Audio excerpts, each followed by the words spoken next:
समवर्ततां भूमिदृशः श्रोत्रा तथा लोकान् अकल्पयन् नैवेद्यान्ते आत्मनं जलं समर्पयामि हिरण्मयी पुष्पदक्षिणां समर्पयामि ओम हिरण्यगर्भगर्भस्थं हेमि बीजं विभावशो अनन्तपुण्यफलदम् अतः शान्ति प्रयक्ष्मे दक्षिणाद्रव्यं समर्पयामि हस्ते अक्षतपुष्पाणि गृहीत्वा भक्ति सुतौ तो तरुणो गृहीत्वा प्रेमैक रूपा सहसा विरासे श्री कृष्ण गोविंद हरे मुरारे नाथेति नामा निमुहुर् बदन्ते प्रार्थना पूर्वकं नमस्करोमि अनंत कोटि नमस्कारान् समर्पयामि पुराण पुरुषोत्तमाय नमः गुरु चरण कमलेभ्यो नमः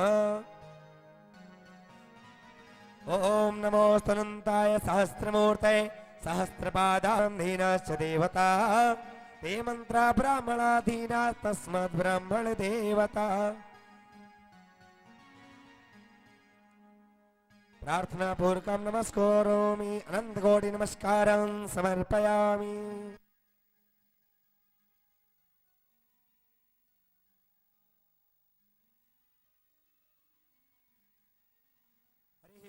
चंद्रमा मनसो जातचक्षुः सूर्यो अजायत श्रोत्राद्वायुश्च प्राणस्य मुखादग्निरजायत। जय श्री राधे। आज श्रीमद् भागवत की कथा के मध्य में हमारे ज्ञानपुरा के यशस्वी राज परिवार से परम धार्मिक शेखावत जी के परिवार से आपकी माता जी को तो हमने जयपुर की कथा में कौशल्या के रूप में ही कहा और देखा। श्रीमान देवी सिंह जी शेखावत नगर विकास न्यास अध्यक्ष अलवर पधारे हुए हैं।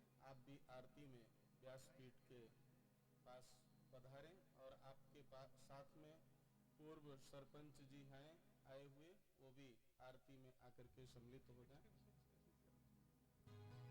ओम ज्वालामालिन्ये नमः गन्धाक्षतपुष्पाणिं सम्पूजयेत।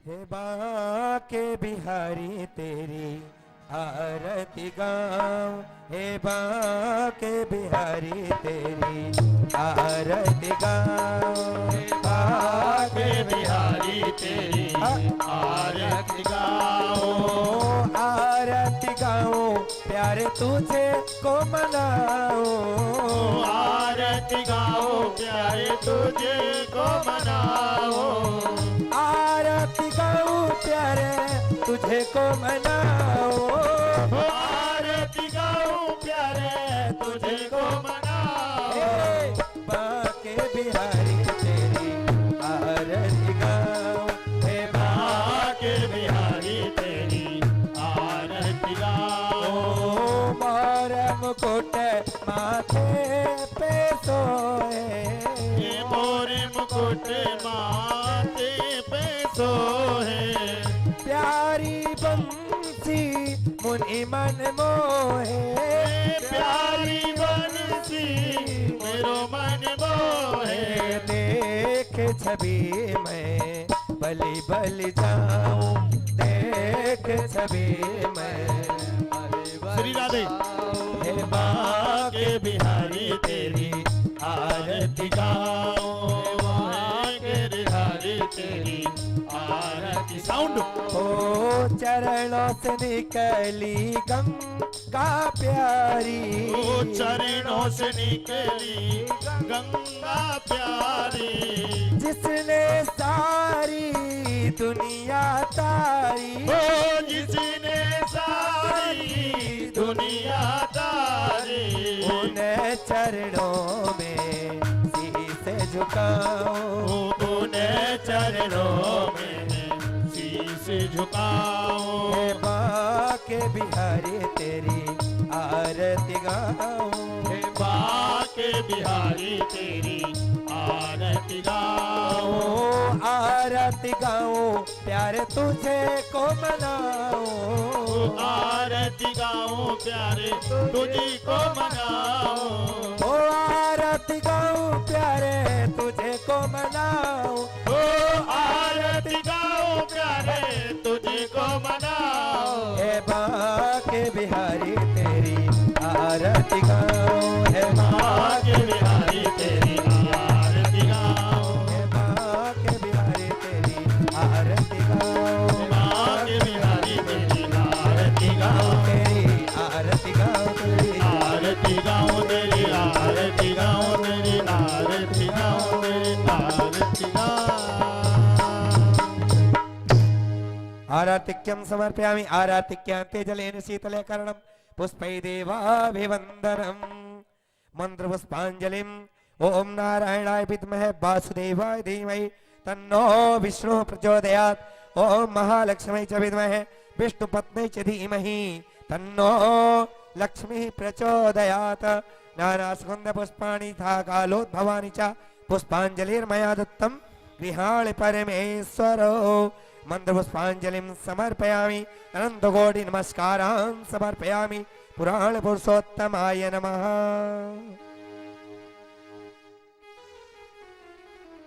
हमारे नगर विकास न्यास अलवर के अध्यक्ष श्रीमान देवी सिंह जी शेखावत का पुष्प गुच्छ समर्पित करके श्रीमान बसंत लाल जी गोयल सम्मान करेंगे और जो प्रतीक चिन्ह भगवान का बना हुआ है वो व्यासपीठ से हम देंगे। माला भी देंगे क्योंकि माल आ गया है। माला माल कहते हैं ना। शेखावत जी के द्वारा ठाकुर जी को भेंट समर्पित की गई तो अब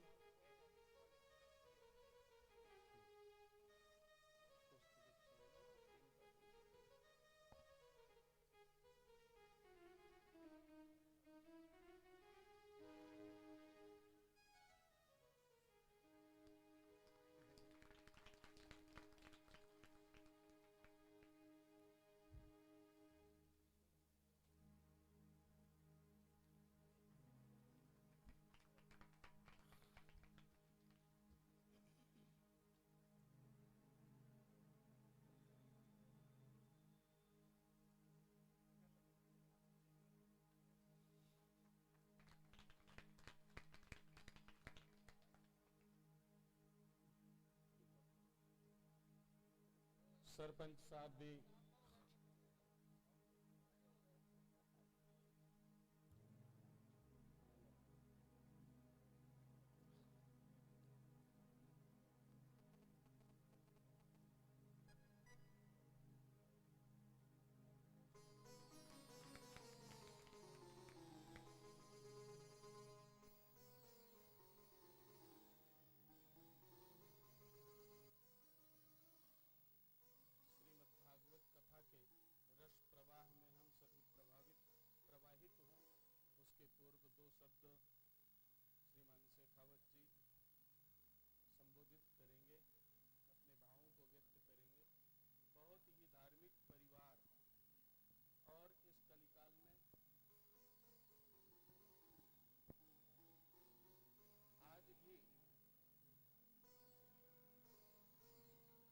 माता पिता का अनुशासन क्या होता है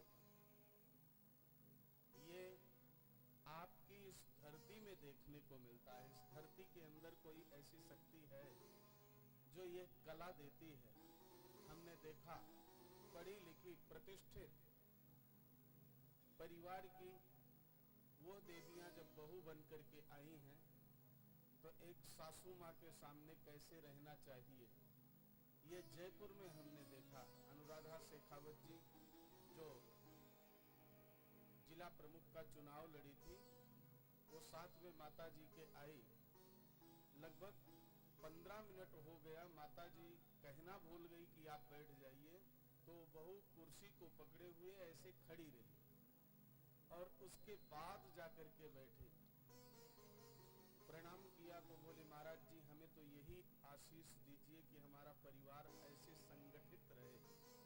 जब तक शेखावत परिवार माँ के चरणों में नमन नहीं कर लेता है, पिता के चरणों में नमन नहीं कर लेता है, तब तक इनका दिन प्रारंभ नहीं होता है।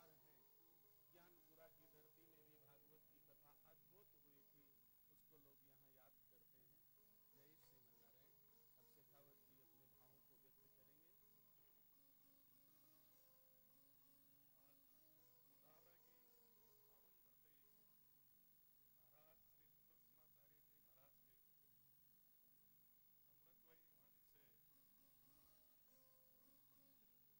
जय श्रीमन्नारायण। अब शेखावत जी अपने भावों को व्यक्त करेंगे।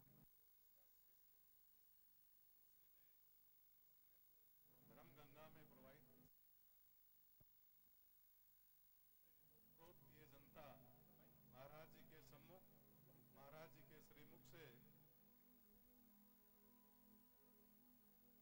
कृष्ण द्वैपायन व्यास जी द्वारा रचित 18,000 ग्रंथों से सुसज्जित भागवत पुराण कथा का रसास्वादन कर रही है और अपने जीवन को सफल बना रही है।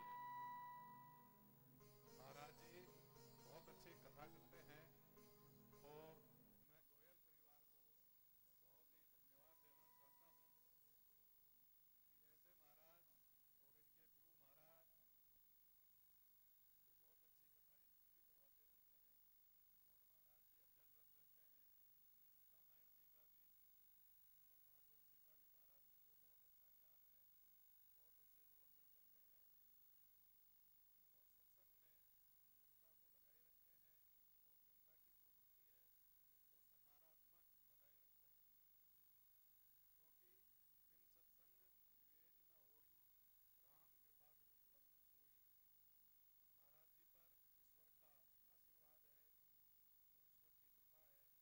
महाराज जी को बहुत अच्छा ज्ञान है, बहुत अच्छे प्रवचन करते हैं और सत्संग में जनता को लगाए रखते हैं और जनता की जो वृत्ति है उसको सकारात्मक बनाए रखते हैं, क्योंकि बिन सत्संग विवेक न होई, राम कृपा बिन सुलभ न सोई। महाराज जी पर ईश्वर का आशीर्वाद है और ईश्वर की कृपा है कि ये ईश्वर का गुणानुवाद करते हैं और न केवल करते हैं बाकी आपको भी समझाते हैं और धर्म में प्रवृत्त करते हैं। ऐसे महाराज जी के चरणों में मैं नमन करता हूँ और इनका आशीर्वाद मुझे व परिवार को हमेशा मिलता रहा है, आगे मिलता रहेगा, ऐसी मैं आशा करता हूँ। और महाराज जी अभी जो कह रहे थे ये हमारी संस्कृति है, भारतीय संस्कृति है। तुलसीदास जी ने कहा है, माँ पिता गुरु के बानी, बिन विचार करे ही सुख जानी। महाराज जी के आदेशों का पालन करते हुए मैंने इनके सामने दो शब्द कहने का प्रयास किया है और महाराज जी के चरणों में मैं अपना प्रणाम निवेदन करता हूँ, अपने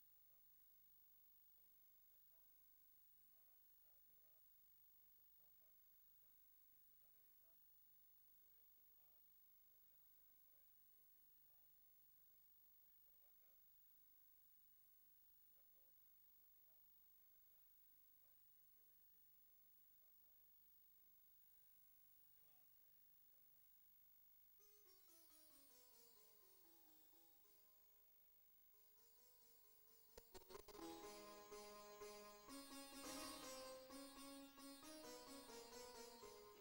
धन्यवाद। जय हिंद, जय भारत। श्री वृंदावन बिहारी लाल की जय, भागवत भगवान की जय। धन्य है मंडावरा गांव की मातृशक्ति। एक दिन केवल कली मैंने कहा हाथ ऊपर उठाना है तो अब हर एक जयकारा पर हाथ उठाना है। आज एक छोटी सी बात आपको और कहूंगा, ताली जब बजाना तो ताल से बजाना है। जो ताल से बजाई जाए उसको क्या कहते हैं? ताली। और बिना ताल के जो बजाई जाए उसको क्या कहते हैं? गाली। तो हमें ताल से ताल मिला करके, ताली बजा करके और प्रभु को मनाना है, रिझाना है, यहाँ पर बुलाना है, भागवत की कथा में आनंद को प्राप्त करना है। आइए दो बार बड़े प्रेम पूर्वक प्रभु के पावन नामों का संकीर्तन करके अपने मानव जीवन को धन्य करें। भागवती कथा के रस प्रवाह में अपने को प्रवाहित करें। भज गोविंद गोविंद गोपाल। गोपाला भज गोविंद गोविंद गोपाला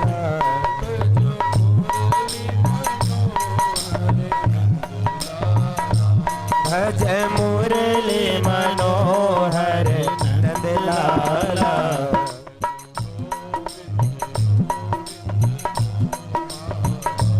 भज गोविंद गोविंद गोपाला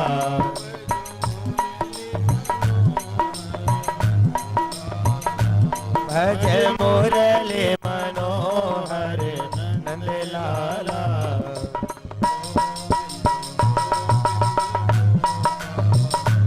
भज गोविंद गोविंद गोपाला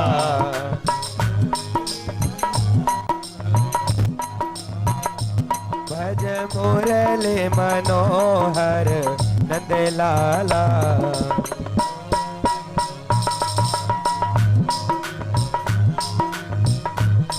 भज गोविंद गोविंद गोपाला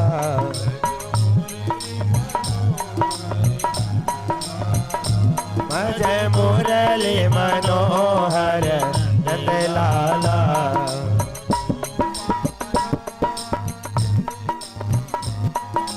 गोपाला नंदलाला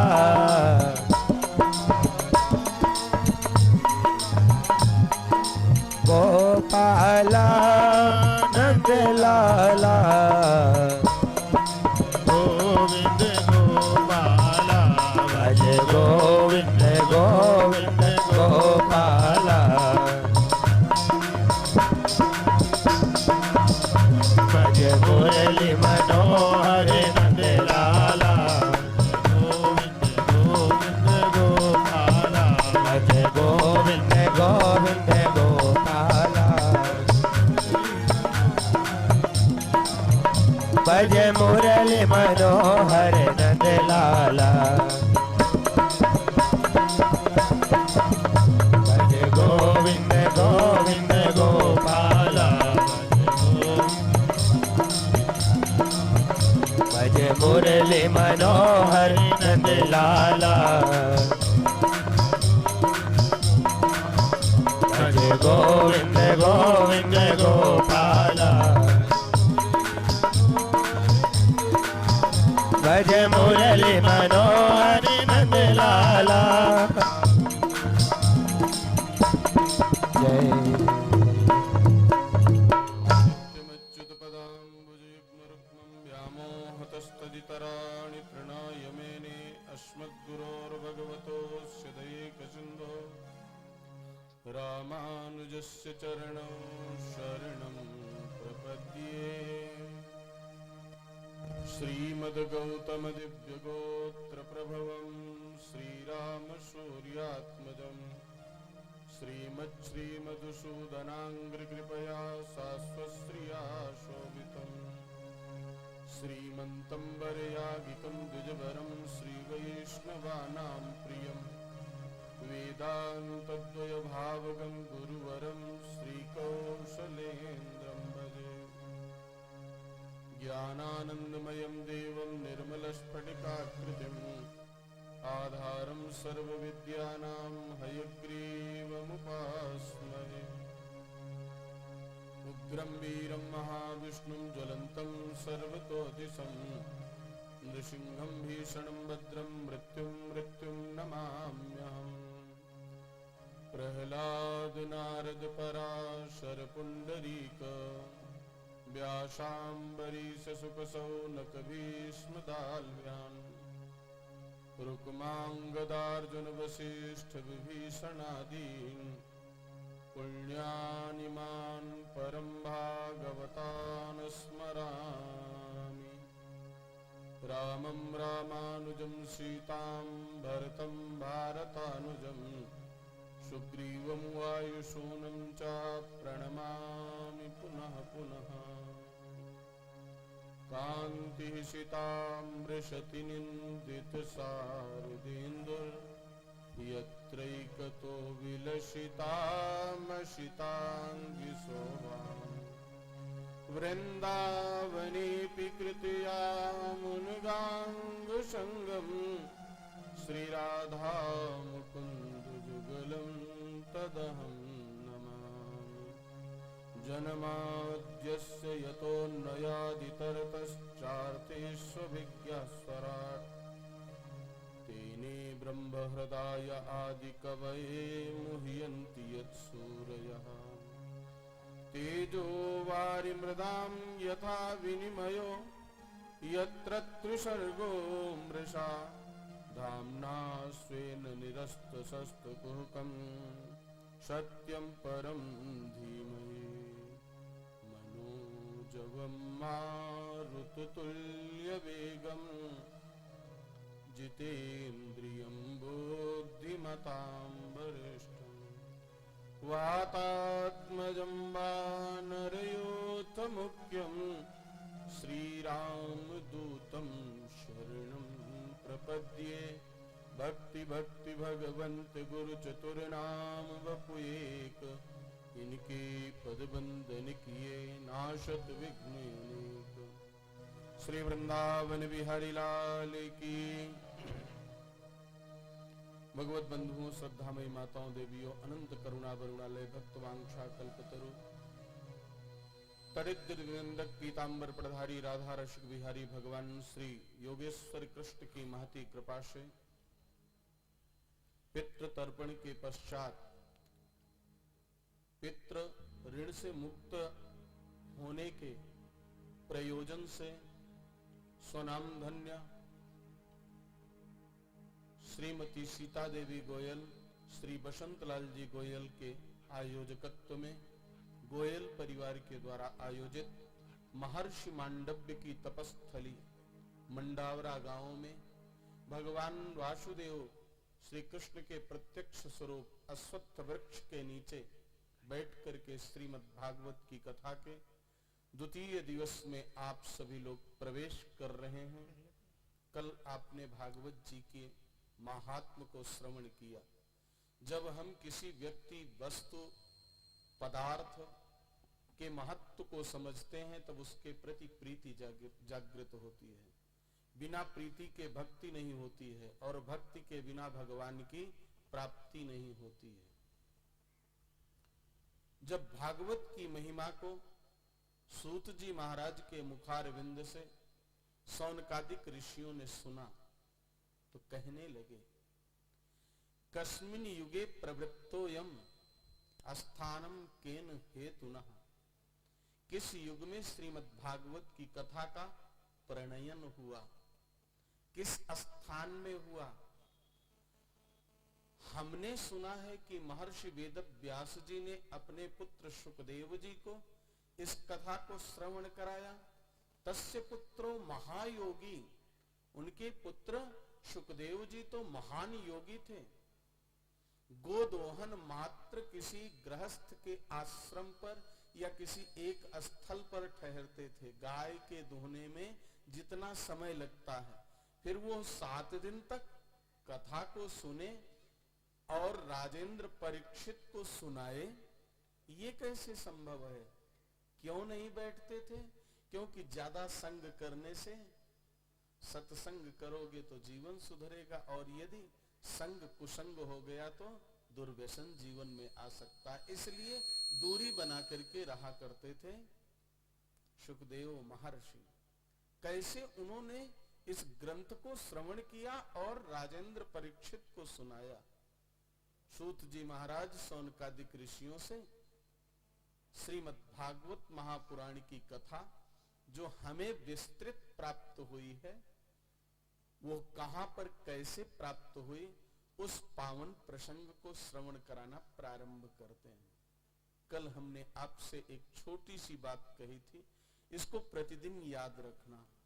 इस कलिकाल में ही नहीं, हर एक युग में मानव जाति को सबसे ज्यादा यदि ग्रसित किया है किसी ने तो वह चिंता है। अंग्रेजी में जिसको टेंशन कहते हैं, डिप्रेशन कहते हैं। हर एक व्यक्ति चिंतित है, इस कलिकाल में ही नहीं अनंत काल से चिंतित है। बच्चे से लेकर के बूढ़े तक कोई न कोई समस्या हर एक के सामने है।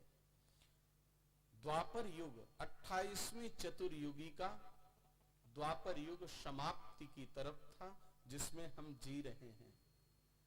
सांध्य वेला थी द्वापर युग की। महर्षि पाराशर के सुत व्यास जी, जिनका एक नाम श्री कृष्ण भी है। कृष्ण का मतलब केवल कन्हैया नहीं, कृष्णम नारायणम वंदे, कृष्ण भगवान नारायण को कहा जाता है। और कृष्णम वंदे ब्रज प्रियम, दूसरा कृष्ण किसका नाम है? जो व्रज में निवास करते हैं। कृष्णम द्वैपायनम वंदे, कृष्ण उनका नाम है जो द्वीप में निवास करते थे। द्वीपे भवा द्वैपायनः, महर्षि द्वैपायन वेद व्यास, जिन्होंने वेदों का विभाजन किया, वो भी कृष्ण के नाम से जाने जाते हैं। और कृष्णम वंदे प्रथासुतम, माता कुंती के पुत्र अर्जुन का भी एक नाम कृष्ण था। 4 लोग कृष्ण नाम से जाने जाते हैं। सबसे ज्यादा प्रसिद्धि किसको मिली? ब्रज राज को मिली कृष्ण नाम से।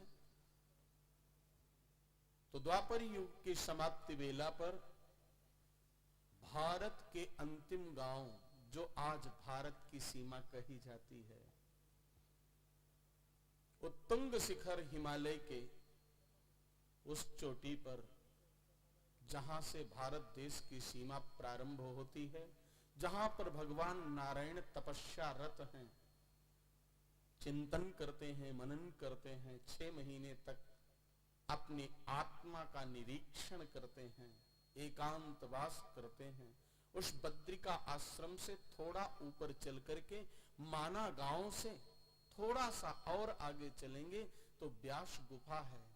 वहीं पर महर्षि वेद व्यास जी सरस्वती नदी के उद्गम स्थल पर, जहां पर कितना भयंकर निनाद होता है सरस्वती के प्रवाह का कि लगता है कान के पर्दे फट जाएंगे, ऐसे स्थल पर एकांत में बैठे हुए हैं। उनको भी क्या हुआ जो एकांत में बैठे हैं? चिंता हो गई। जब चिंता होती है, टेंशन होता है, दिमाग में वजन होता है, तो एकांत आदमी खोजता है, प्रकृति के पास जाना चाहता है, और वास्तव में वहां बहुत शांति मिलती है। जल के प्रपात के पास महर्षि वेद व्यास जी बैठे हुए हैं। उसी समय परम भागवत देवर्षि नारद जी का आगमन हुआ। नारद जी जैसे योगी को देख करके, देवर्षि को देख करके महर्षि वेद व्यास जी ने मर्यादा का पालन नहीं किया, प्रणाम नहीं किया, वंदन नहीं किया, अभिनंदन नहीं किया, जा करके अपना कर कमल उनके मस्तक पर पधरवाया। क्या बात है, आज आप नाराज हो मुझसे या कोई चिंता है? चिंता तो आपको नहीं होना चाहिए, क्योंकि संसार क्या कहता है? कोई तन दुखी, कोई मन दुखी, कोई धन बिन रहत उदास, थोड़े थोड़े सब दुखी, सुखी राम के दास। तो आप जैसा रामदास और कौन हो सकता है, जिसकी जीवा पर अहरनिश 24 घंटे नारायण नारायण नारायण का संकीर्तन चलता रहता है। आप जैसे दुखी होंगे तो फिर संसार में सुखी कौन होगा? देवर्षि नारद ने जब ऐसा कहा महर्षि वेद व्यास जी को, तो महर्षि वेद व्यास जी ने कहा, आप जैसे ज्ञानी को प्राप्त करके यदि मैं अपनी समस्या नहीं रखूंगा तो किसके सामने रखूंगा? वास्तव में मुझे बड़ी चिंता सता रही है। अब मैं अपनी चिंता का कारण आपके सामने प्रस्तुत करता हूं, समाधान आप करेंगे। मैंने 17 पुराणों की रचना कर डाली, इतना परिश्रम किया, भगवत चरित्र को, देवी देवताओं के चरित्र को पहले हृदयंगम किया, फिर उसको लिपिबद्ध किया। आज उन पुराणों को कोई देखना नहीं चाहता है, कोई पढ़ना नहीं चाहता है, समझना नहीं चाहता है। मेरा परिश्रम व्यर्थ हो रहा है। मुझे अपनी कृति के नष्ट होने की चिंता सता रही है। महर्षि वेद व्यास जी से देवर्षि नारद ने कहा कि आपने अभी सत्य को स्वीकार नहीं किया है। सत्य कहां से आता है? सत्संग से आता है। आपने सत्संग को नहीं प्राप्त किया, इसलिए सत्य नहीं कहा। आपने क्या किया है? जिस देवता के नाम पर पुराण की रचना किया, उसी का बड़प्पन बता दिया। गंगा में गए गंगादास, जमुना में गए जमुनादास। एक निष्ठ होकर के किसी एक को नहीं माना। भक्ति कैसी होनी चाहिए? पतिव्रत धर्म के समान होना चाहिए। जैसे पतिव्रता नारी पति के प्रति समर्पित होती है, वैसे समस्त देवी देवताओं की आराधना, पूजा, सम्मान करो, लेकिन मांग और भरोसा और विश्वास अपने इष्ट के प्रति रखो, जैसे एक पत्नी अपने पति के प्रति रखती है। आपके अंदर अभी पातिव्रत धर्म युक्त भक्ति नहीं आई। आपने गणपति पुराण की रचना किया, गणेश जी से ही संपूर्ण सृष्टि बता दिया। वायु पुराण की रचना किया, वायु देव से ही सब कुछ बता दिया। नृसिंह पुराण की रचना किया, नृसिंह से ही सब कुछ बता दिया। अग्नि पुराण की रचना किया, अग्निदेव से ही सर्वस्व है। जिस देवता के नाम से जो पुराण बनाया, आपने उन्हीं की प्रशंसा कह दिया। वास्तविक तात्विक जो तत्व है उसका निरूपण आपने नहीं किया। इसी कारण से आप चिंतित हैं और आपकी बात कोई नहीं मानता है। जो ज्यादा बोलने लगता है, ज्यादा कहने लगता है, तो उसको गांव में लोग क्या कहते हैं? बावला।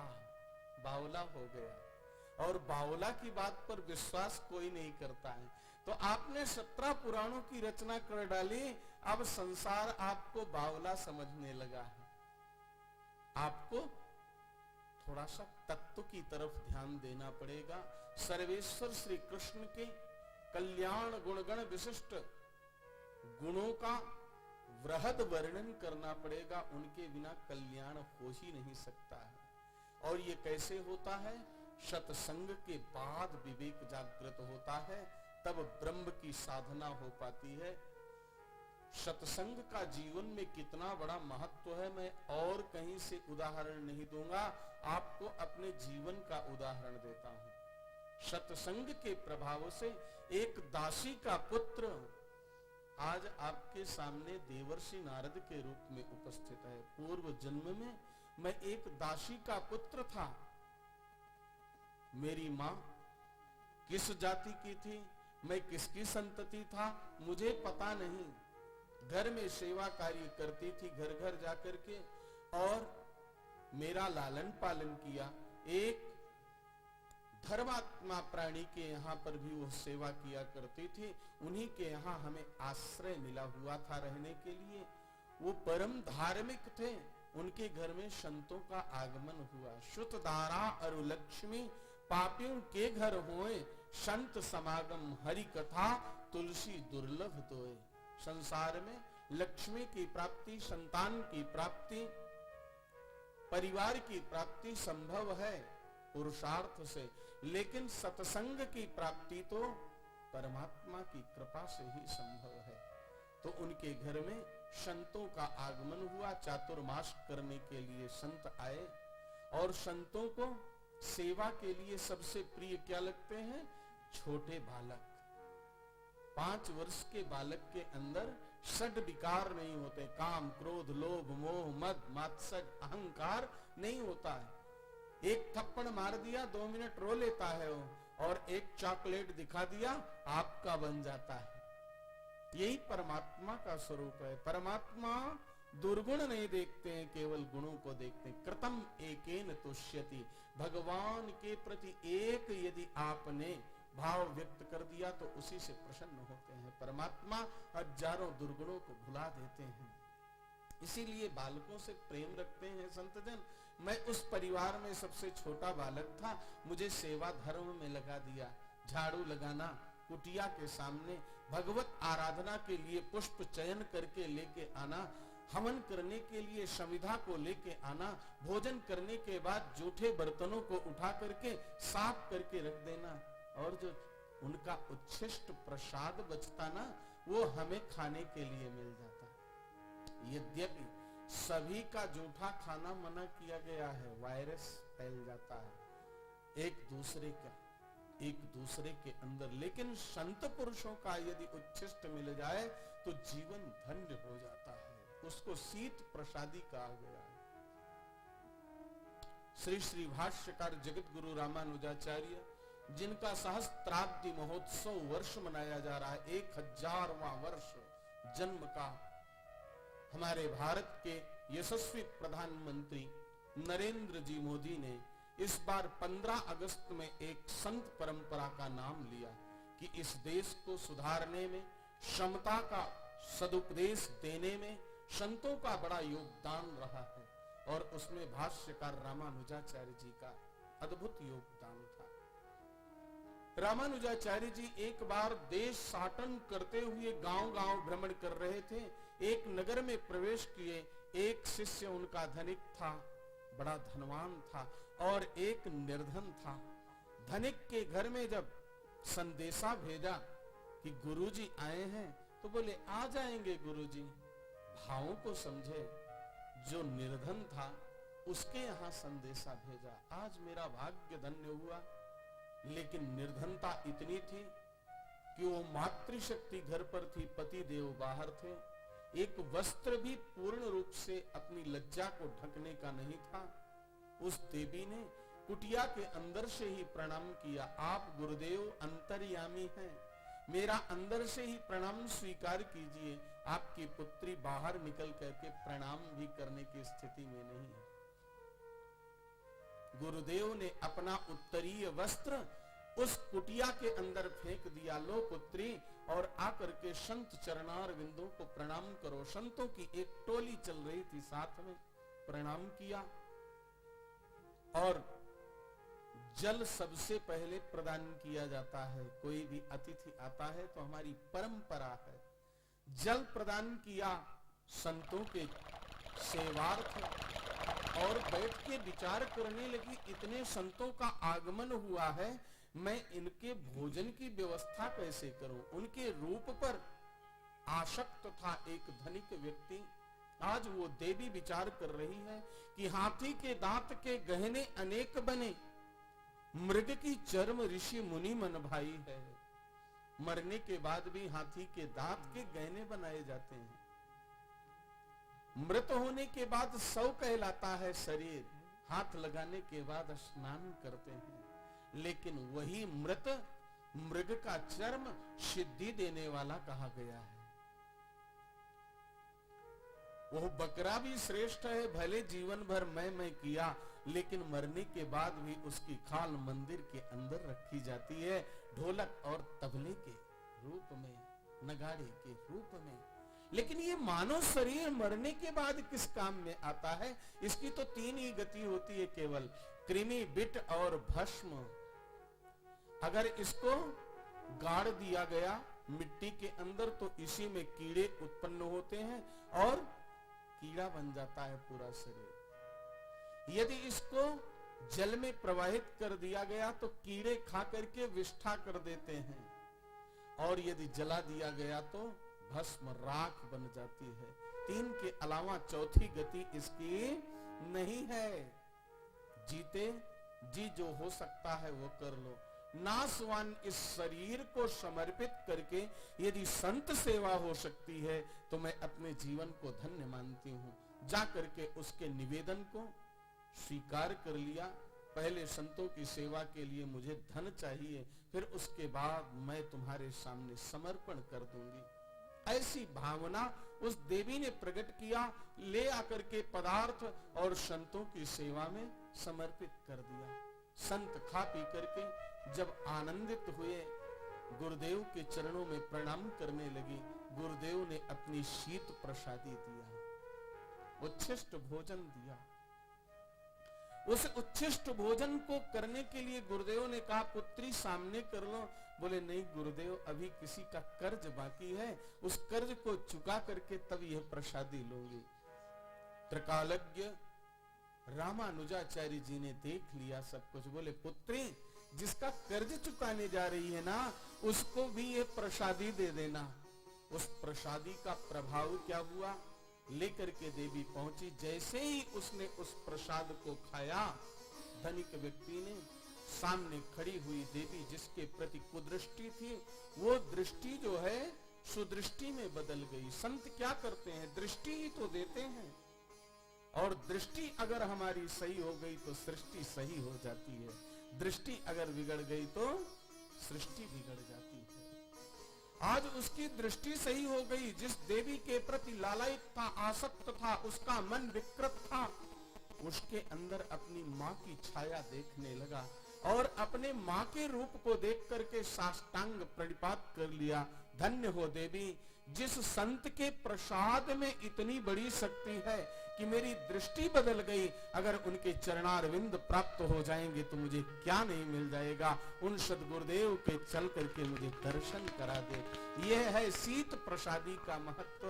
देवर्षि नारद ने कहा वो शीत प्रसादी मुझे मिली, और उस शीत प्रसादी के माध्यम से दीपक को जलाने के लिए क्या चाहिए, तेल चाहिए ना। बाती खूब अच्छी हो, दिया भी खूब बड़ा सा हो, लेकिन तेल ही ना हो तो क्या होगा। तो तेल क्या है, ये संत प्रसाद ही तेल है, जो दीपक के रूप में दृष्टि को दे देता है और हृदय के अंधकार को दूर करके प्रकाशित कर देता है। उस प्रसादी के प्रभाव से देवर्षि नारद कहते हैं, भगवत चरणार बिंदों में मेरी प्रीति हो गई और मैं प्रभु को प्राप्त करने के लिए व्याकुल होने लगा, व्यथित होने लगा। लेकिन संत और जल, इन दोनों की बड़ी विचित्र स्थिति है। जल प्रवाहित जो हो रहा है, आप सोचो कि गंगा जी के प्रवाह को जो मैं कल देखा हूं या 1 घंटे पहले देखा हूं, उसी को 1 घंटे बाद देख पाऊंगा, यह संभव नहीं है। वो जल तो पता नहीं कितनी दूर निकल गया। उसी प्रकार से रमते राम हैं। संतों का कोई ठिकाना नहीं होता है, आज यहाँ कल वहां परसों वहां। रमता जोगी कहा जाता है इनको, बहता पानी और रमता योगी। रमते राम आगे चलने के लिए तैयार हुए। संतों से हमने कहा कि हमको भी अपने साथ लेकर के चलो, तो संतों ने कहा नहीं, आपका अभी दायित्व है।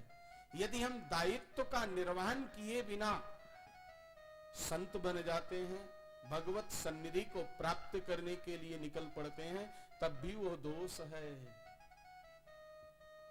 संतों ने कहा आपके लिए माँ का दायित्व है, माँ की आज्ञा मिल जाए तब चल सकते हो, अन्यथा माँ के जीवन लीला समाप्ति के बाद चल सकते हो। और संसार की कौन माँ है जो अपनी संतान को साधु बनने को कह दे? कोई माँ नहीं चाहती। दारू पीने वाला भले बन जाए, जुआ भले खेलता रहे, चोरी भले करता रहे, उसमें सहन कर लेगी, लेकिन संत बन जाए, यह तो कोई ही बिरली माँ होगी जो स्वीकार करेगी। उस माँ ने भी कहा नहीं, साधु तो नहीं बनने दूंगी। और संत नहीं बनने दिया तो देवर्षि नारद ने कहा मैं प्रतिदिन परमात्मा से प्रार्थना करने लगा कि इस माँ की ममता से मुझे कब मुक्त करोगे परमात्मन। परमात्मा सब क्षण आया जीवन का। एक दिन गौ माता का दुग्ध दोहने के लिए गई।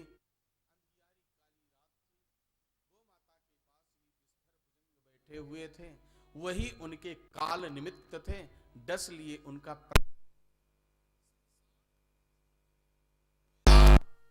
लेकिन एकांत में बैठ करके हंसा और प्रभु का धन्यवाद ज्ञापित किया। धन्य हो परमात्मन, आपकी बड़ी अनुग्रह हुई, बड़ी कृपा हुई, आपने माँ के मोह बंधन से मुझे मुक्त कर दिया। मैंने 5 भौतिक संस्कार करके और परमात्मा के पथ का पथिक बन करके आगे बढ़ने के लिए चला। तो जिन धर्मात्मा के घर में हमारी माता जी और हम सेवा करते थे, उन्होंने कहा पुत्र चिंता मत करो, सब कुछ दुगना कर दिया जाएगा। जिस परमात्मा के पथ पर 2 कदम चलते ही सब कुछ दुगना मिल रहा है, वो जब मिल जाएगा तो क्या नहीं मिल जाएगा। यही संकल्प लेकर के मैं तो मुड़ करके देखा नहीं। आपका धन्यवाद, बहुत बहुत धन्यवाद, शुक्रिया। लेकिन अब मैं लौट करके जाने वाला नहीं। उस परमात्मा को प्राप्त करने के लिए विकल मन से यत्र तत्र भ्रमण करता हुआ गांव, बगीचा, नगर, वाटिका वन उपवन तड़ाक घूमते घूमते एक दिन एक अश्वत्थ वृक्ष के नीचे में थोड़ा सा जल पीकर के सरोवर में और विश्राम कर रहा था। इतने में जो संतों ने स्वरूप बताया था उस परमात्मा का, वो स्वरूप स्वप्नवत मुझे दिखाई पड़ा। हल्की सी निद्रा आ गई और उस निद्रा में मैंने देखा कि वो परमात्मा अखिल हेतु जगन नियंता अकारण करुणा भरुणालय मेरे सामने खड़े हैं, मंद मंद मुस्कुरा रहे हैं। 16 वर्षीय उनकी अवस्था है, घुंघराले बाल हैं, कजरारे नयन हैं, बिंबा फल की तरह अधरोष्ठ लाल लाल हैं, पीला वस्त्र पहन रखे हैं, कमर में करधनिया है, पांव में पैजनिया है और हाथ में सुंदर कंकड़ पहने हुए हैं। उनके सुंदर स्वरूप को देख करके जैसे ही नयन रूपी कटोरे से उनके रूप माधुर्य का पान करने का निश्चय किया, एकाएक वो स्वरूप अलक्षित हो गया। जैसे किसी कंजूस व्यक्ति के धन की गठरी उससे छीन ली जाए तो वो पागल हो जाता है, प्रमत्त हो जाता है, उन्मत्त हो जाता है। उसी प्रकार से मेरे परम धन तो परमात्मा थे, वो मुझसे जैसे ही दूर हुए मैं पागलों की भांति उनको खोजने लगा। परमात्मा को प्राप्त करने के लिए या तो योगी बनना पड़ेगा और या तो पागल बनना पड़ेगा। दुनिया जब तुम्हें कहने लगे कि ये पागल हो गया तो समझ लेना कि प्रभु हमारे पास आने वाले हैं, मिलने वाले हैं। चिल्लाता हुआ, रोता हुआ, चिघाड़ता हुआ उनको पुकारने लगा, मुझे अपनी शरण में ले लो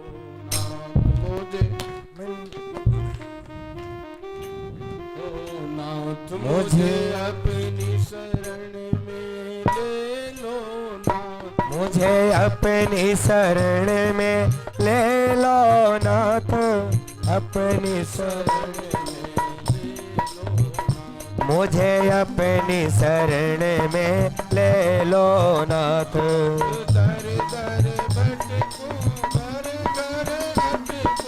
दर दर भटकूं, घर घर अटकूं, कहाँ कहाँ अपना सिर पटकूं, निज चरणों में जगह न हो तो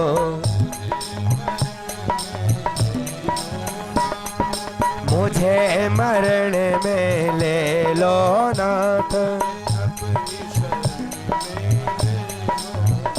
मुझे अपनी शरण में ले लो नाथ।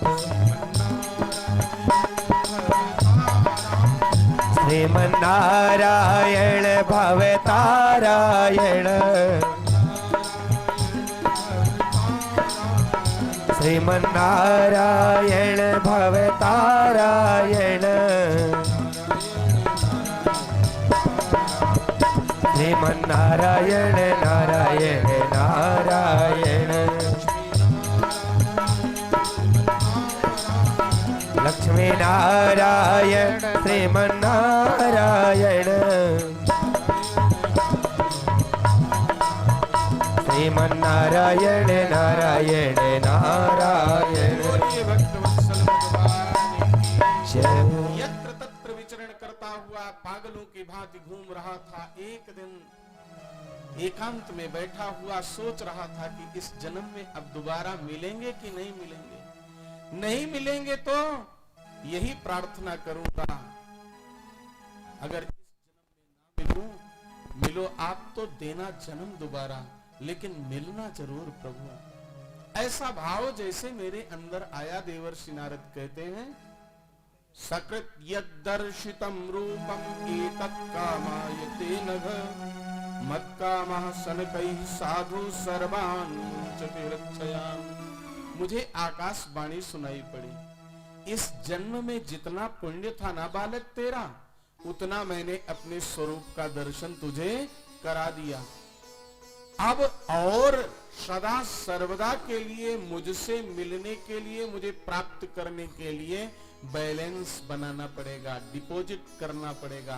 बैंक में खाता है आपका और उस खाते से पैसा कितना निकाल सकते हो? जितना जमा है उतना ही ना।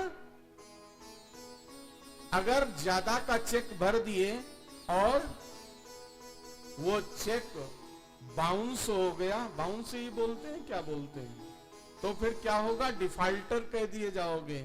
आपको जो मैनेजर हाय हेलो सर कह करके बड़े प्रेम से बगल में कुर्सी पे बैठाता है, चाय पिलाता है, वही आपके हाथों में हथकड़ियां भी डलवा देगा। उसी प्रकार से यह भक्ति का भी खजाना अगर भरा नहीं है तो भगवान नहीं मिल पाएंगे। इसको जितना भर के रखे थे इतनी कृपा इस जन्म में मिल गई।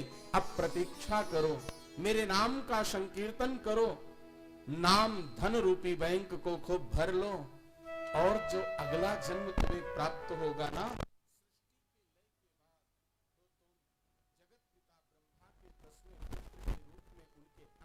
बोध से उत्पन्न होगे और फिर मैं तुम्हें दिव्य वीणा दूंगा। उस वीणा को लेकर के निर्बाध गति से जहां चाहोगे जब चाहोगे मुझसे मिलते रहोगे, मेरे भक्तों को मेरे पास तक पहुंचाते रहोगे, तुम मेरे दूत बन जाओगे। देवर्षि नारद ने कहा, देखो सत्संग का इतना प्रभाव कि एक दासी का पुत्र आज भगवत भक्तों की श्रेणी में सर्वोत्तम स्थान प्राप्त किया है। मैं अपने मुंह से अपनी बड़ाई नहीं कर रहा हूं, आपको सत्संग की महिमा बता रहा हूं। अब आपको सत्संग की प्राप्ति हो गई, इसलिए सर्वेश्वर का गुणानुवाद अब दत्त चित्त होकर के, एकाग्र चित्त होकर के करो। देवर्षि नारद प्रस्थान करते हैं, महर्षि वेद व्यास जी विचार करते हैं, भगवान श्री कृष्ण की पावन लीला का कहां से प्रारंभ करूं? मैंने तो महाभारत जैसे ग्रंथ को रच डाला, उसमें कृष्ण के पावन चरित्र को बहुत विस्तार पूर्वक कहा है, लेकिन वहां पर प्रभु के किस चरित्र का वर्णन किया? उनका नाम सबसे सुंदर क्या है? करुणा निधान। कृपा की न होती जो आदत तुम्हारी, तो सोनी ही रहती अदालत तुम्हारी। गरीबों के दिल में जगह तुम न पाते, तो किस दिल में होती इबादत तुम्हारी। उनका नाम करुणा निधान है। और ये महाभारत में मैंने उनके क्रूर स्वरूप को प्रदर्शित किया है, युद्ध की स्थिति में दिखाया है। यद्यपि वहां पर गीता सुंदर उपदेशित हुई और उनके मुख से, और विष्णु सहस्त्र नाम उसी का एक अंश है, जिसका पाठ करने से परमात्मा प्रसन्न होते हैं। गीता सबसे उत्तम ग्रंथ माना गया विश्व में। गीता सुगीता कर्तव्या किमन्यत शास्त्र विस्तरैहि। एक पार्ट को तो इतना ऊंचा स्थान दिया गया। और महाभारत के विषय में क्या जनश्रुति है, लोगों की भावना क्या है? इस ग्रंथ को भी घर में मत रखना, अगर घर में रख लिए तो महाभारत तुम्हारे घर में हो जाएगा, ऐसी भावना। तो भगवान के चरित्र को मैं महाभारत से उठा करके यहां पर नहीं रखूंगा। जहां पर करुणा प्रकट होती है उस कथा को प्रकट करता हूं। महाभारत जहां से समाप्त होता है वहां से प्रभु का पावन चरित्र में विस्तार पूर्वक वर्णन करना प्रारंभ करता हूं। भगवान के जन्म का प्रसंग न उठा करके संहार लीला का प्रसंग उठाया महर्षि वेद व्यास जी। महाभारत का युद्ध समाप्त हो चुका। भीमसेन की गदा से दुर्योधन धराशायी हुआ, जंघा टूट गई है, रक्त प्रवाहित करता हुआ मृत्यु की प्रतीक्षा कर रहा है, कब आकर के काल मेरा वरण कर ले। लेकिन काल की हिम्मत नहीं है कि दुर्योधन को गले लगा ले। दुर्योधन को एक वरदान प्राप्त था, सुख और दुख दोनों एक क्षण में जब तुम्हारे जीवन में आएंगे तभी तुम्हारा महाप्रयाण होगा। दुर्योधन के सामने द्रोणाचार्य जी का पुत्र आकर के अश्वत्थामा उपस्थित होता है। व्यक्ति को सबसे ज्यादा किसकी लालसा रहती है? सम्मान की लालसा। ये मानव का स्वभाव है। अश्वत्थामा को कभी सम्मान नहीं दिया दुर्योधन ने, क्योंकि वो व्यंग कसता था उसके परम मित्र कर्ण के ऊपर। और कर्ण को किसी ने व्यंग कस दिया तो वो कोई भी है, कैसा भी था दुर्योधन, लेकिन उसके अंदर एक गुण विशेष था, मित्रता जो उसने स्थापित की, जो निर्वहन किया, वो कोई और नहीं कर सकता।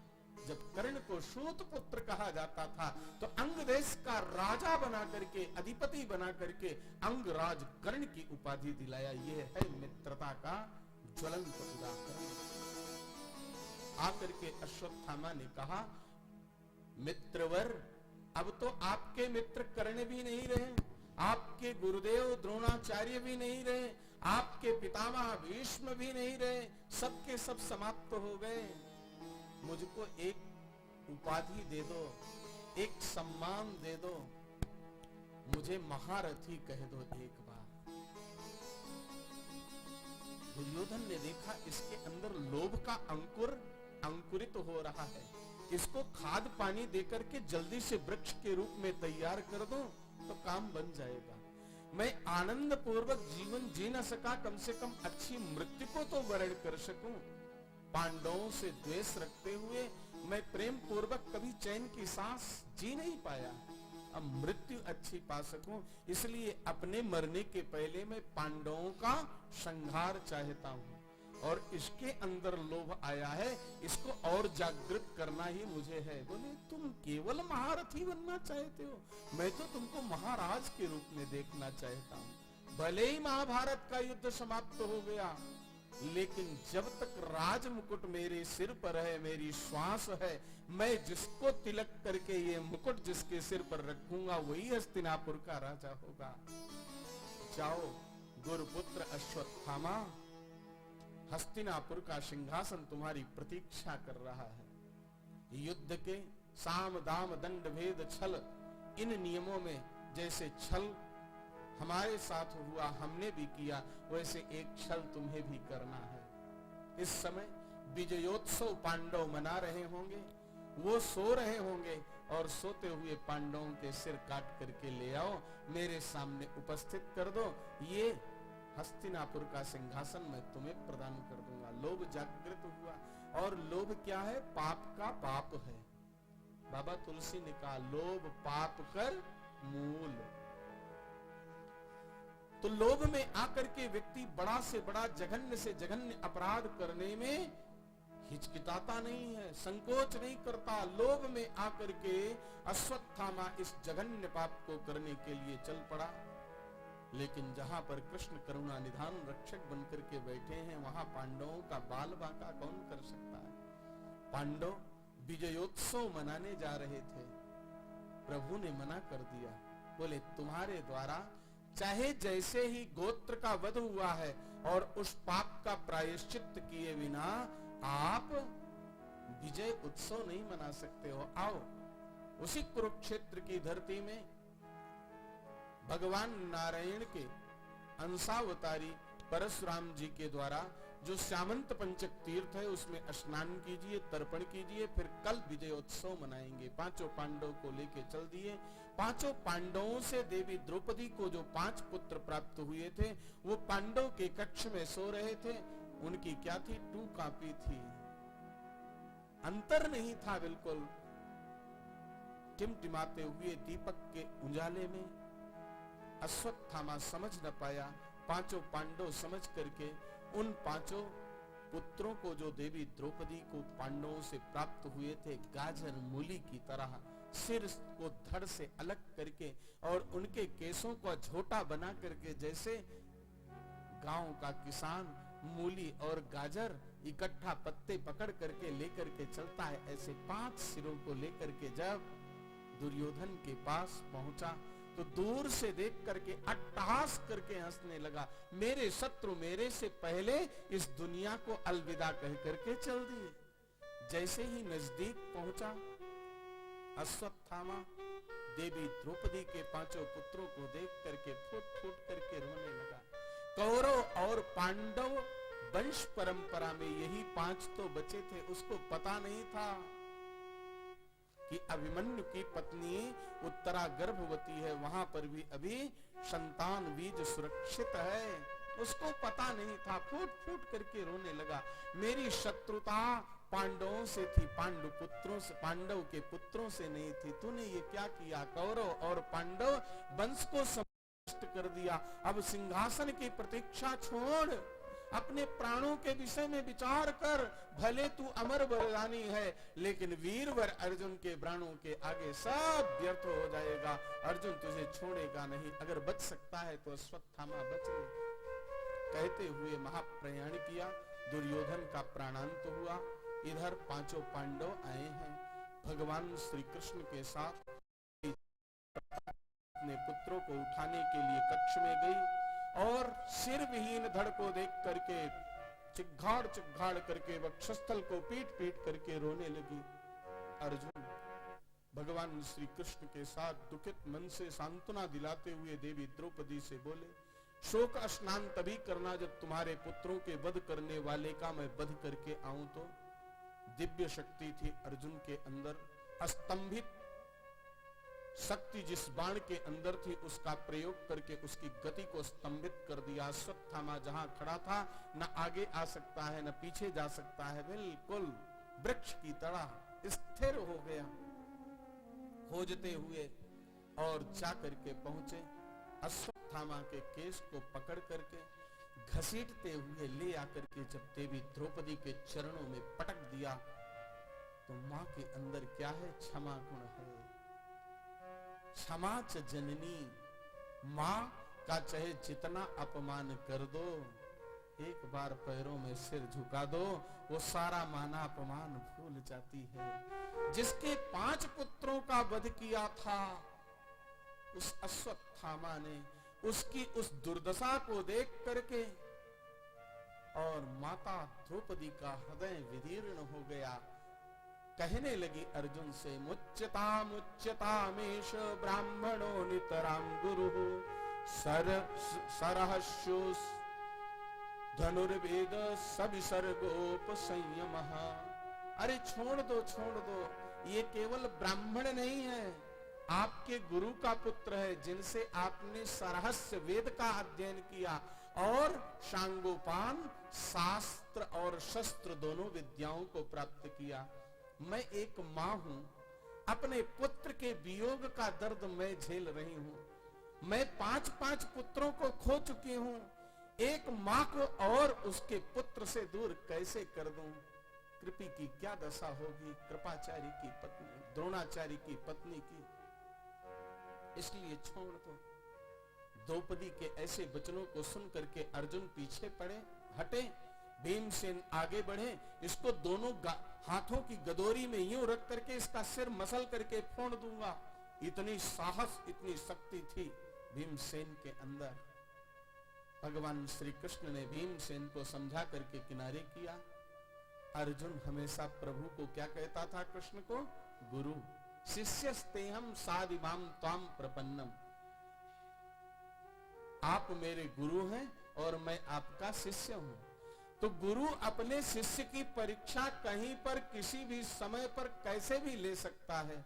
आज भगवान श्री कृष्ण ने कहा, हे शिष्य अर्जुन, तेरी परीक्षा का समय आ गया है। इस समय इस धर्म संकट में विचार कीजिए, आपकी इस अश्वत्थामा के साथ आपको क्या करना है। कि ब्रह्म बंधुर्न हंतव्य आतताई वधारहणः मयैव भयमाप्नातं परुपाहि अनुशासनम्। ब्राह्मण किसी भी स्थिति में बद्ध नहीं है। ब्राह्मण के अलावा ब्रह्म बंधु का मतलब ब्राह्मण कुल में जन्म लेकर के ब्राह्मणोचित जो धर्म का पालन न करे। ब्राह्मण कुल में जन्म हो गया लेकिन संध्या नहीं करता, गायत्री मंत्र का जाप नहीं करता है, वेद का अध्ययन नहीं करता है, समाज को दिशा निर्देश नहीं देता है, तो ब्राह्मण कुल में जन्म लेकर के ब्रह्म बंधु कहलाता है। ब्राह्मण बद्ध नहीं